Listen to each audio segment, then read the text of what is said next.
নোয়াখালীর সোনাইমুড়িতে চুরির অভিযোগে এক নারীকে আটক করার ঘটনাকে কেন্দ্র করে ব্যাপক আলোচনা সমালোচনা শুরু হয়েছে। মঙ্গলবার 12ই মে সকাল 11টার দিকে স্থানীয়রা টাকা চুরির অভিযোগে ওই নারীকে হাতে নাতে আটক করার দাবি করেন। তবে আটক করার পর তার সঙ্গে অসৌজন্যমূলক আচরণ, মারধর, ধস্তাধস্তি এবং ওড়না টেনে হেনস্থার অভিযোগ উঠেছে।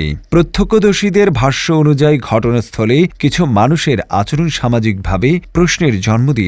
ঘটনার পর সামাজিক যোগাযোগ মাধ্যমে বিষয়টি নিয়ে প্রতিক্রিয়া দেখা গিয়েছে। তবে সচেতন মহলের দাবি, কোনো ব্যক্তির বিরুদ্ধে অভিযোগ থাকলেও আইন নিজের হাতে তুলে নেয়া কিংবা শারীরিকভাবে লাঞ্ছিত করা গ্রহণযোগ্য নয়। তাদের মতে, অভিযুক্তকে নিরাপদে আইনশৃঙ্খলা বাহিনীর কাছে হস্তান্তর করাই ছিল যথাযথ পদক্ষেপ।